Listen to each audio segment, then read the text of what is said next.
खबर श्रीलंका से है और भारत से निकला हुआ एक जहाज जिसमें बहुत सारा केमिकल था श्रीलंका के कोलंबो के पास में आग की लपेट में आ चुका है। ये जहाज जिसमें बहुत सारा केमिकल भरा हुआ था, इसकी आग की लपेट में आने के बाद में श्रीलंका सरकार ने अम्लीय वर्षा की चेतावनी दे दी है। आखिर अम्लीय वर्षा क्या होती है, आज वीडियो में हम इसके ऊपर डिस्कशन करेंगे। नमस्कार साथियों, मेरा नाम है अजीत सिंह और सक्सेस पॉइंट में आप सभी का स्वागत है।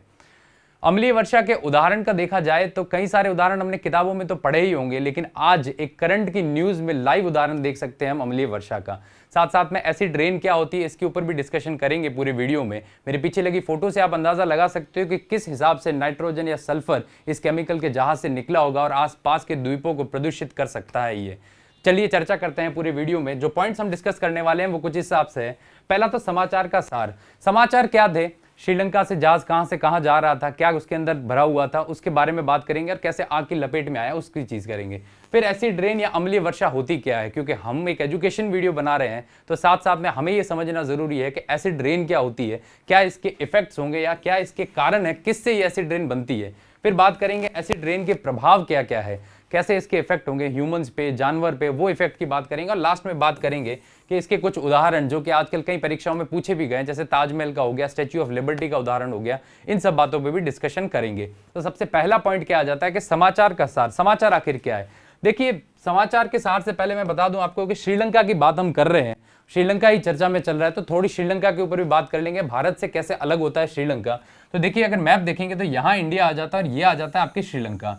दो चीजें हैं जो श्रीलंका और भारत को अलग करती है, एक तो आपके आ जाती है मन्नार की खाड़ी या गल्फ ऑफ मन्नार, और दूसरी जो आ जाती है वो आपके आ जाती है पाक जल संधि या फिर पाल्क जल संधि या फिर इसको स्ट्रेट कहते हैं। ये पाक जल संधि रॉबर्ट पार्क के नाम पे पड़ी थी। रॉबर्ट पार्क उस समय 1757 के आसपास मद्रास जो क्षेत्र था हमारा, वहां पे गवर्नर लगे हुए तो इन्हीं के नाम पे पार्क नाम पड़ा था। पाक जल संधि कहते हैं। जल संधि मतलब दो बड़े पानी के क्षेत्रों को जोड़ने वाली, यानी कि ये जो है आपके बंगाल की खाड़ी को मन्नार की खाड़ी से जोड़ती है, इसीलिए बीच में एक नैरो स्ट्रिप बनती है। इसी नैरो स्ट्रिप को हम जल संधि या स्ट्रेट कहते हैं, जिसका नाम है आपके क्या, पाक स्ट्रेट। फिर बात करें श्रीलंका की अगर, तो श्रीलंका के अंदर करीब 9 प्रांत आ जाते हैं। श्रीलंका में टोटल 9 प्रांत है, पूरे 9 प्रोविंस है, और इन्हीं 9 प्रोविंस में से वेस्ट के अंदर एक प्रोविंस आया हुआ है, इसके वेस्ट के क्षेत्र में, उसका नाम है आपके क्या, कोलंबो। कोलंबो यहाँ की राजधानी भी है। 2 राजधानियां यहाँ की, एक तो जयवर्धनेपुरा है और दूसरी जो राजधानी है आपके वो आपके कोलंबो है।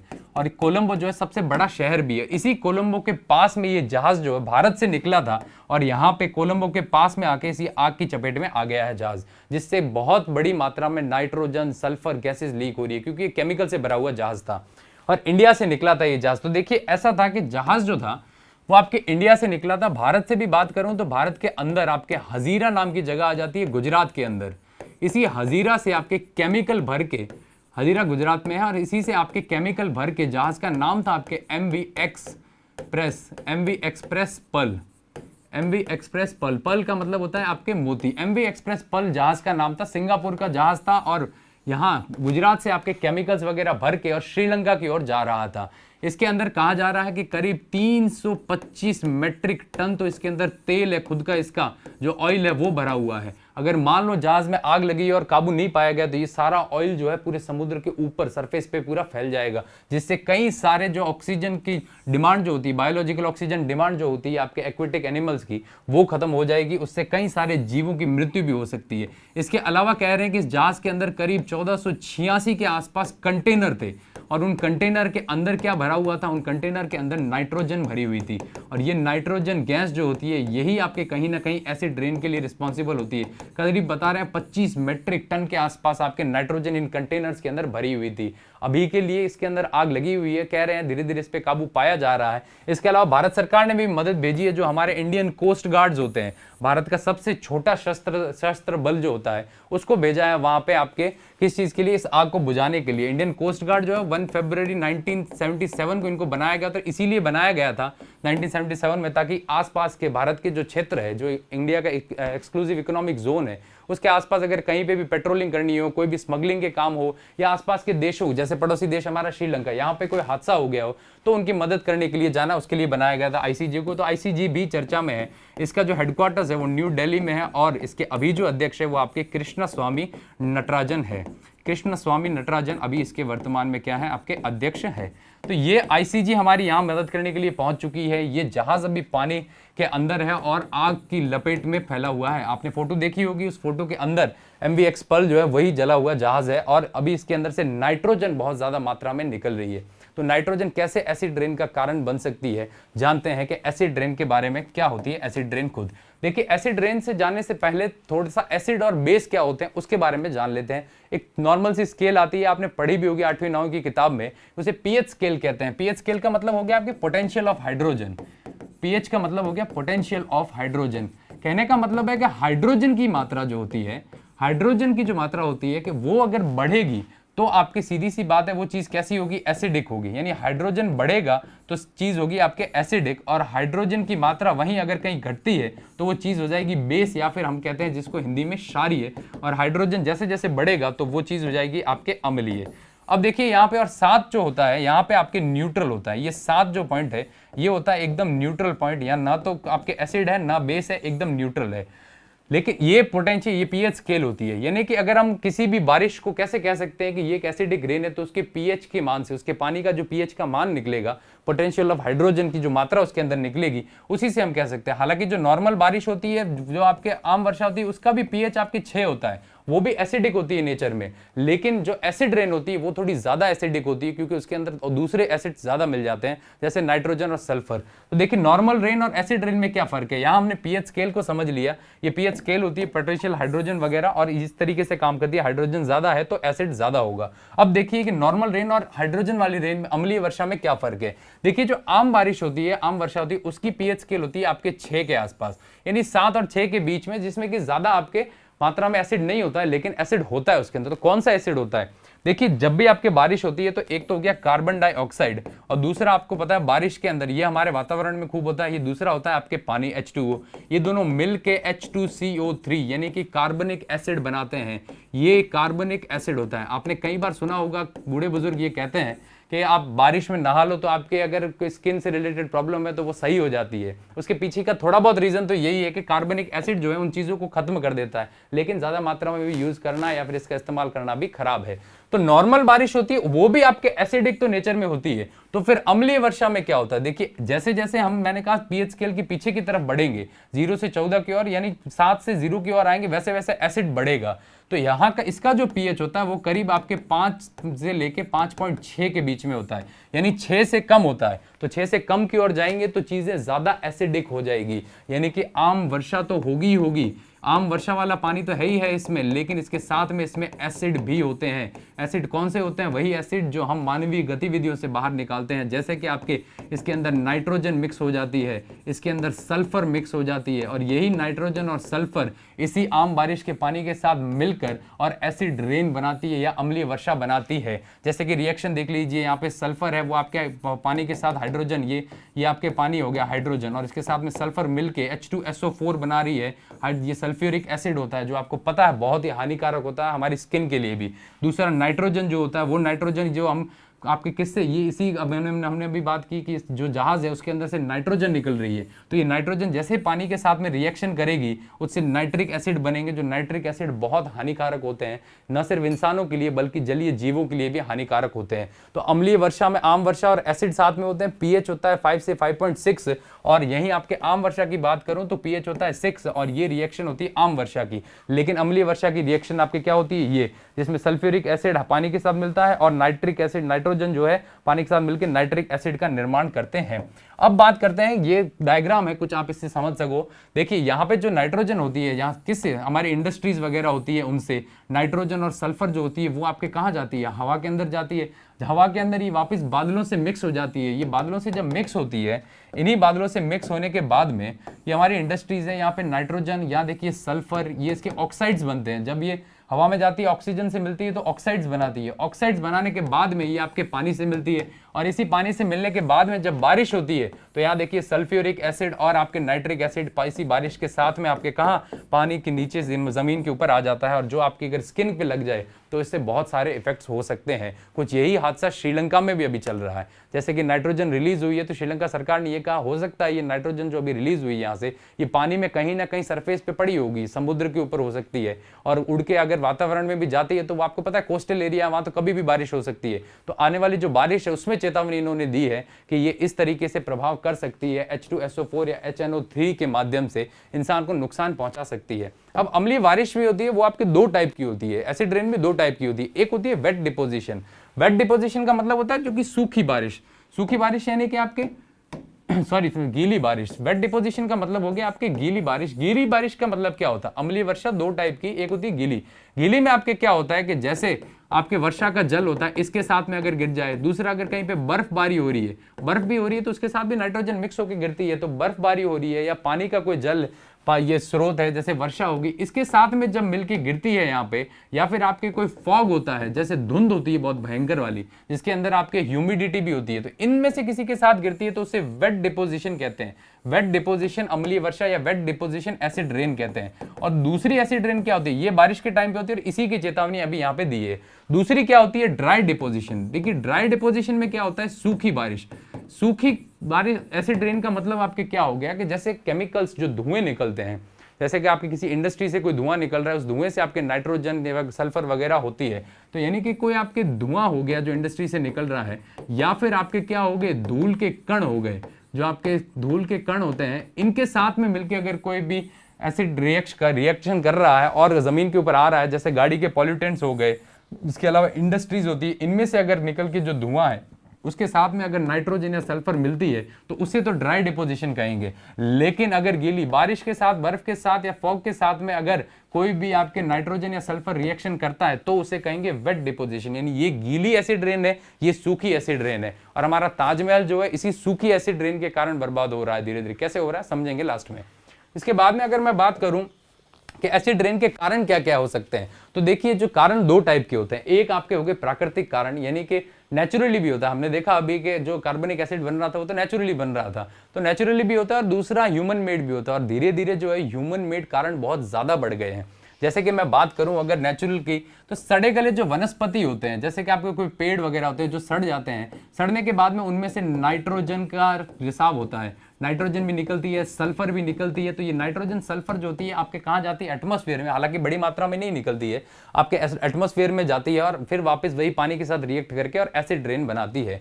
इसके अलावा ज्वालामुखी की क्रियाएं आपने देखा होगा, जो वोल्केनिक इरप्शंस होते हैं, इसमें से भी आपके सेम नाइट्रोजन भी निकलती है, सल्फर भी निकलती है। ये सल्फर आपके वापस कहाँ जाती है? जब भी आपने देखा ज्वालामुखी होता है आसपास के क्षेत्र खाली करवा दिए जाते हैं और लोगों को चेतावनी दी जाती है कि हो सकता है एसिड रेन भी हो जाए, क्योंकि नाइट्रोजन सल्फर वापस हवा में मिलके और पानी के साथ में जमीन पे गिरते हैं। और तीसरा आपके प्राकृतिक कार्बन, हमने अभी बात की थी कार्बनिक एसिड की। ये कार्बनिक एसिड जो प्राकृतिक कार्बन होती है ये आपके हाइड्रोजन के साथ में या पानी के साथ में मिलकर और जमीन के ऊपर आती है, तो इससे भी आपके प्राकृतिक कार्बन से भी होता है। तो ये तो दो तीन प्राकृतिक कारण हो गए। लेकिन मानवीय गतिविधियों के कारण कौन से हैं? देखिए मानवीय गतिविधियों के कारण जो है, आपको पता हो अगर हिस्ट्री आपने पढ़ी है तो उसके अंदर हमने देखा होगा इंडस्ट्रियलाइजेशन का एक फेज आया था, मतलब औद्योगिकरण। जो यूरोप में औद्योगिक क्रांति आई थी, इंडस्ट्रियल रिवॉल्यूशन आया था, उस टाइम से ये चीजें शुरू हुई मानव वाली। उस समय एक साइंटिस्ट थे जिनका नाम था आपके रॉबर्ट एंगस स्मिथ। उन्होंने इन सब चीजों का पता लगाया था। रॉबर्ट एंगस स्मिथ नाम था उनका। और ये रॉबर्ट एंगस स्मिथ जो थे स्कॉटलैंड के थे और 1852 की बात है। ये आपके रिसर्च कर रहे थे मैनचेस्टर के अंदर। मैनचेस्टर आपको पता है इंग्लैंड के अंदर आया हुआ है। और इसी मैनचेस्टर के अंदर आपको पता हो तो बहुत ज्यादा टेक्सटाइल की इंडस्ट्रीज यानी कपड़े के बहुत बड़े उद्योग है। तो इसी कपड़े के बहुत बड़े उद्योग के चलते हुए मैनचेस्टर के अंदर इन्होंने आपके ये देखा कि इतना सारा धुआं निकल रहा है, प्रदूषण निकल रहा है, तो आसपास के पानी की इन्होंने पूरी स्टडी की। और पानी की स्टडी करने के बाद में इन्होंने ये पाया कि ये जो चीजें पानी के अंदर मिल रही है ये कहीं ना कहीं इंसान को नुकसान पहुंचा रही है। और इसी को इन्होंने नाम दिया आपके क्या? एसिड रेन के। ये तो एसिड पूरा का पूरा बरस रहा है, जो आपके इंडस्ट्री से एसिड निकल रहा है, ये पूरा का पूरा बारिश के माध्यम से बरस रहा है वापस। तो इसी कारण इनको फादर ऑफ एसिड रेन भी कहा जाता है। इनको फादर ऑफ एसिड रेन भी कहते हैं, रॉबर्ट एंगस स्मिथ को। तो फादर ऑफ एसिड रेन किनको? इनको कहते हैं। इन्होंने सबसे पहले कॉन्सेप्ट दिया था। और इंडिया की बात करें तो 1974 में पहली बार यह हादसा सामने आया था, जब मुंबई में आपके एसिड रेन देखी गई थी। 1974 की बात है। फिर बाद में ताजमहल वगैरह पे तो हम अभी लेटेस्ट में रिसर्च जो हमने की उसमें सारी चीजें सामने आई है। तो मानवीय कारण क्या है? देखिए जैसे प्रदूषण हो गया, जो आपके वाहन से कोई पॉल्यूशन निकल रहा है या आपकी कोई इंडस्ट्रीज वगैरह होगी इससे कोई पॉल्यूशन निकल रहा है, उद्योग हो गए, कोई वाहन हो गया आपके, इनसे जो आपके नाइट्रिक एसिड हो गया, सल्फरिक एसिड हो गया, ये सारे जो निकलते हैं ये कहीं ना कहीं आपके वापस एक्स्ट्रा कर देते हैं इस मात्रा को। जैसे कि यहां से नाइट्रोजन सल्फर निकल रहा है, ये तो नॉर्मल है, प्राकृतिक है, लेकिन अगर इनकी क्वांटिटी को हम लोग मिलकर बढ़ा दे तो सीधी सी बात है नाइट्रोजन की मात्रा बढ़ेगी और सल्फर की मात्रा भी बढ़ेगी, और जैसे जैसे इनकी मात्रा बढ़ेगी एसिड रेन के चांसेस ज्यादा होंगे। और ये 1852 से चला आ रहा है और सोचिए आज 200 साल हो गए, न जाने कितनी नाइट्रोजन और सल्फर हमने वातावरण के अंदर छोड़ दी है, और जिसके कारण एसिड रेन जैसी समस्या हमारे सामने आ चुकी है। तो ये एसिड रेन होगी, इसके कारण हो गए हमने देखे कि मानवीय गतिविधियों से भी होता है, प्राकृतिक कारणों से। और अभी जो ये जहाज जला है ये भी आपके क्या है, एक मानवीय गतिविधि है इसका कारण, तो मानवीय गतिविधि है क्योंकि केमिकल्स की हम सप्लाई कर रहे थे अपने मुनाफे के लिए और कहीं ना कहीं ये बीच में जल गया है, तो इसके कई सारे नुकसान होंगे। तो नुकसान क्या हो सकते हैं?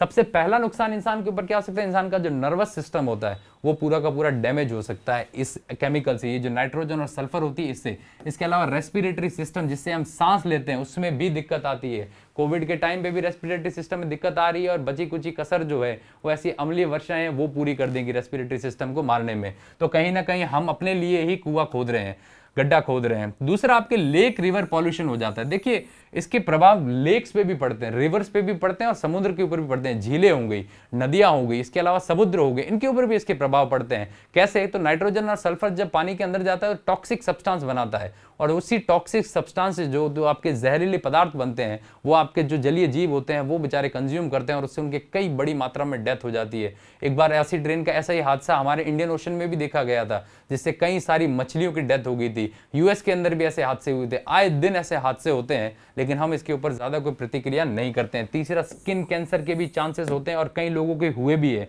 चौथा, आपके इफेक्ट फर्टिलिटी ऑफ सॉइल, जो हमारी मिट्टी होती है, मिट्टी का जो उपजाऊपन होता है उसको भी ये इफेक्ट करता है, मिट्टी के उपजाऊपन को। जब ये एसिड जो है जमीन के ऊपर बरसेंगे तो सीधी सी बात है मिट्टी के उपजाऊपन को भी तो खत्म करेंगे। जब मानव के लिए इतने हानिकारक है तो मिट्टी के लिए भी ये तो हानिकारक है। और इसके बाद में एक्वेटिक एनिमल्स, जो पानी के अंदर जलीय जीव है, कंज्यूम टॉक्सिक केमिकल्स। ये टॉक्सिक केमिकल्स जो होते हैं, जहरीले पदार्थ होते हैं जो नाइट्रोजन और सल्फर के पानी के साथ रिएक्ट करके बनते हैं, वो उनको कंज्यूम करते हैं और इससे उनकी बड़ी मात्रा में डेथ होती है। तो हम जो है, इंसान जो है अपनी गतिविधियों से न सिर्फ इन जलीय जीवों को नुकसान पहुंचा रहा है, खुद को भी नुकसान पहुंचा रहा है, साथ साथ इन जलीय जीवों को भी नष्ट कर रहा है, जो कि गलत है अपने आप में। ऐसी चीजें नहीं होनी चाहिए। अब बात करते हैं आगे कि ताजमहल के साथ में क्या उदाहरण है। देखिए ये ताजमहल की पुरानी फोटो है और ये ताजमहल की नई फोटो है, दोनों में फर्क क्या है? ताजमहल आपको पता हो तो राजस्थान से ही मकराना का मार्बल वगैरह गया था, उसी से ताजमहल को बनाया गया था। और वो मार्बल जो होता है उसमें कैल्शियम कार्बोनेट होता है, जो मार्बल होता है उसके अंदर कैल्शियम कार्बोनेट होता है, CaCO3। और यही CaCO3 जब भी आपके इंडस्ट्री जो या इस ताजमहल के आसपास जितनी भी इंडस्ट्रीज है, जैसे रबर की इंडस्ट्रीज है, इसके अलावा शुगर केन की इंडस्ट्रीज है, खूब सारी इंडस्ट्रीज है इसके आसपास यहाँ पे। और यहाँ पे जो इंडस्ट्री से धुआं निकलता है उसी धुएं से आपके नाइट्रोजन सल्फर निकलती है, और ये कहाँ मिक्स होती है? डस्ट पार्टिकल्स के साथ में मिक्स होती है। जैसे कि आपके मैंने बताया था कि ड्राई डिपोजिशन जो होता है किसका? एसिड रेन का। जो ड्राई सूखी एसिड रेन होती है वो होती है ताजमहल के ऊपर। तो ये नाइट्रोजन सल्फर वगैरह ये डस्ट जो होती है मिलकर और इसके ऊपर जाके क्या हो जाती है? चिपक जाती है इस ताजमहल के ऊपर। और ये हाइड्रोसल्फ्यूरिक एसिड जो होता है ये आपके किसके चिपक जाता है? इसी की दीवारों के ऊपर। और इसके चिपकने के बाद में ये रिएक्शन करते हैं जिससे कैल्शियम सल्फेट जो होता है ये अलग हो जाता है, पाउडर जैसा सब्सटेंस बनता है कैल्शियम सल्फेट का। और ये पाउडर जैसा सब्सटेंस जो होता है जब बारिश होती है तो धुल के पूरा नीचे गिर जाता है, जिससे कि ये व्हाइट कलर जो होता है पूरा का पूरा इस येलो कलर में बदल जाता है, और ये बदल रहा है अभी।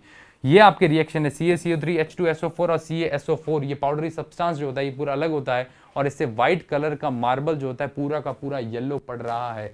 तो न सिर्फ हम, न जलीय जीव, बल्कि जो मॉन्यूमेंट्स जो हमारे हैं, जो हमारी जो विश्व प्राकृतिक धरोहरें हैं, सॉरी हमारी जो धरोहरें हैं वो भी नष्ट हो रही है इससे। और इसके अलावा स्टैच्यू ऑफ लिबर्टी का भी एक बेहतरीन उदाहरण है। जो स्टैच्यू ऑफ लिबर्टी फ्रांस ने यूनाइटेड स्टेट्स को गिफ्ट की थी, उसके भी हाल आजकल इस फोटो में आप देख सकते हो, इस प्रकार के कुछ हाल है अभी उसके ऊपर भी आपके धीरे धीरे ये एसिड रेन जो है क्या प्रभाव कर रही है। तो हर जगह से इसके नुकसान ही नुकसान है। एसिड रेन जो है अपने आप में एक बहुत बड़ी नेचुरल कैलेमिटी है। नेचुरल कैलेमिटी नहीं कह सकते इसको, नेचुरल कैलेमिटी नेचुरली तो होती है, लेकिन अभी मानव जो बना रहा है इसको, ये बहुत बड़ी कैलेमिटी है। और आने वाले समय में ये धीरे धीरे बढ़ेगी, घटेगी नहीं, तो इससे बीमारियां बढ़ेगी, स्वाभाविक सी बात है। अब आप कहोगे कि इसके उपाय तो बताए नहीं, आज हमने चर्चा की नहीं, तो उपाय इसके कुछ है भी नहीं। उपाय यही है कि इंडस्ट्रीज को जितना हो सके कम किया जाए, जितना हो सके इन चीज़ों का उत्सर्जन कम करे, जितना हो सके इन केमिकल्स का हम यूज़ कम करें, उतना ही प्रकृति को भी फायदा होगा, जलीय जीवों को भी फायदा होगा और हमें भी फायदा होगा। तो आज के वीडियो में हमने एसिड रेन के ऊपर चर्चा की, श्रीलंका के इस हादसे के बारे में चर्चा की, आसपास के जो द्वीप है श्रीलंका के, वहाँ पे ये रेन होने की संभावना है, इसीलिए वहाँ पे अभी स्थिति चेतावनी जारी कर दी गई है। इसी के साथ वीडियो यहीं पे समाप्त करते हैं। उम्मीद करूंगा कि आपको कुछ समझ में आएगा, नई चीज़ कुछ सीखने को मिली होगी। बहुत बहुत धन्यवाद।